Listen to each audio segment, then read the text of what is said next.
cannot stop munching on these pieces. The sausages, oh my God, I love these sausages. Anyway, what we're about to do now is make the roux, which, as I explained earlier, is quite a task. So we take a cup of oil, let that warm up a bit. I'm literally gonna have to stir this at least for half an hour until the roux is a very dark, almost chocolatey color, you know? So that's why we wanted to get all this other stuff out of the way first, you know, so that we have it. But anyway, so that's the oil. And you take a cup of flour and you just keep stirring and stirring and stirring until this gets really brown. So just go. You don't want the flour to get lumpy, but you know, you just keep adding the flour gradually and stir, stir, stir, stir, stir. Anyway, I'm not gonna stay here and stir for an hour and keep you. So, I'll check on you later, okay? While I stir the pot. Still stirring. You can't leave this pot. I mean, you have to literally stand over it and keep stirring. You can't just kind of leave it and say, oh, I'll come back in an hour. No, you've got to keep stirring. And it takes a while, but it's worth it. A lot of love in it, a lot of love. Can you see how dark that is now? It's almost, ouch! It's hot. It's almost chocolate. It's like chocolate. So, a lot of love went into that. Oh, let me see. You see that? Ouch! Anyway, that's how dark it is. Very, very, almost, yeah, it looks like chocolate. So what we're gonna do, we're gonna add the Trinity, which, as you know, is onion, celery, bell pepper. Ouch. Okay, I'm gonna add that. I'm gonna stir that up. We'll lower the fire a little bit. Look how brown everything is. Oh, can you see that? All right. I don't know if you can see how brown the actual roux is. It's almost like chocolate. I need somebody to film this stuff for me. I'm just not good at filming this stuff, okay? I'm just not good at it. Anyway, so you and by the way, I put a lot of onion. I love onion. I love bell pepper. I love this Trinity. Let's just put it that way. I love all these things. So you let them cook down a bit before you add the garlic. Ouch! I'm burning myself today.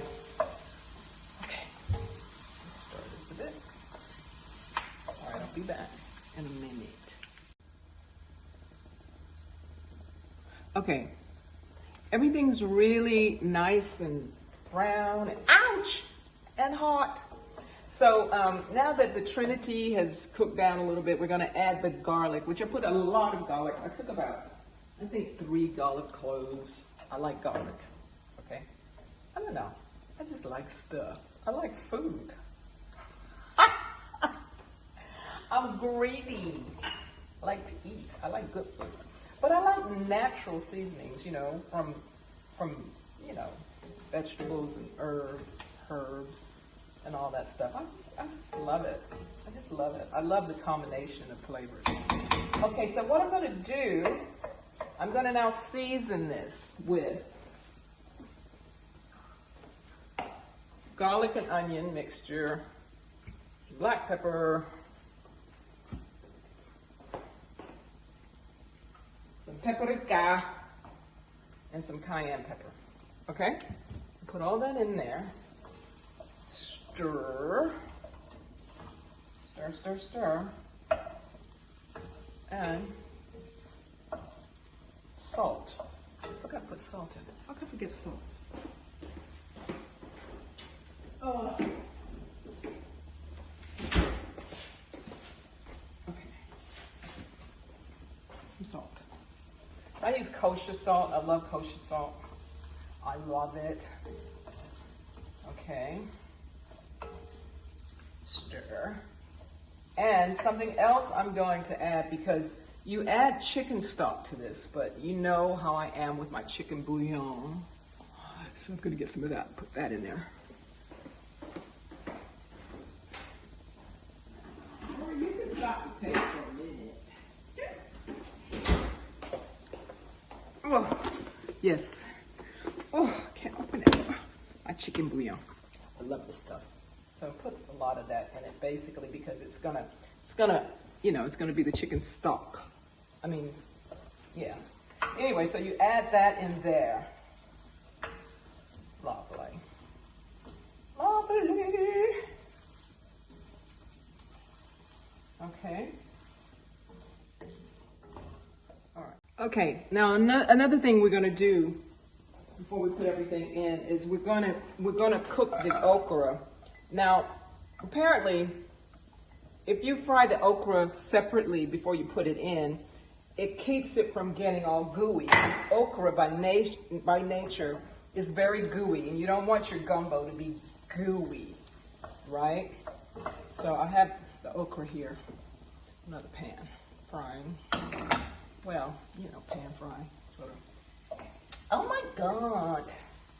Anyway, I'm just so proud of the color of that roux. Look how dark it is. See, that's the way it's supposed to be, like chocolate. Oh, and the taste, so good. Okay, so what we can do now, we can add our meat. We can just add it in. Now, okay. I'm going to add water. Also, we're going to add the parsley. We didn't put the parsley in. That's a lot of parsley in. So that's going to cook down and be beautiful as well. But anyway, so cook that down. And at this stage, we can add some water. Okay? Hot water.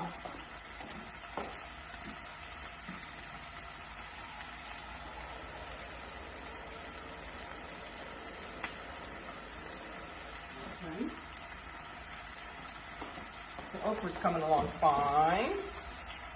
Okay, so you add that water there. Oh my God, that looks so good. This is going to be some good gumbo. Now, for those of you who don't like seafood, basically, you can stop here. You don't have to add the seafood. I'm a seafood freak. I love seafood. Okay, let's stir this okra a bit. Yeah.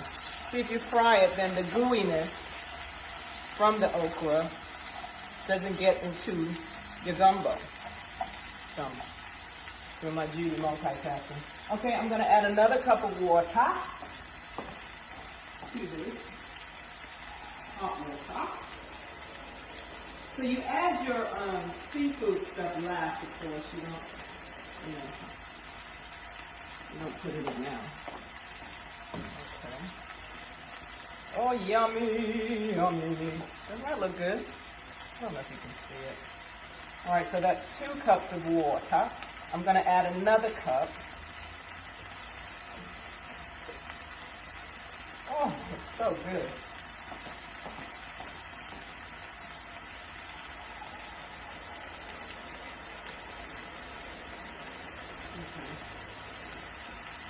So, that's 3 cups of water.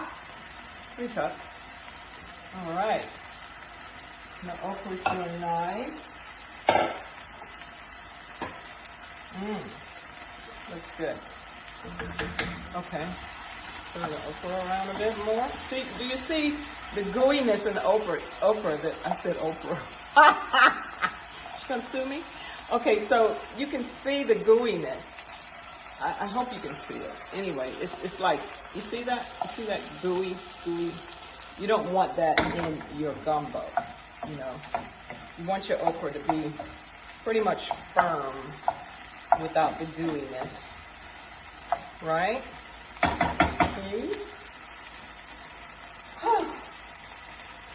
So,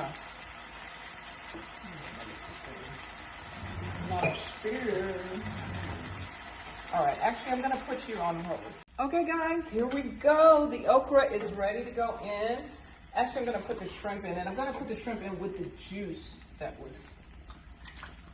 was cooked in, just to add more liquid. Oh my God, this is looking so good. All right, now we're gonna add the okra, which is fried down. All the gooiness is gone. So that's gonna go in there. Oh my goodness. Oh, this gumbo is gonna be so good.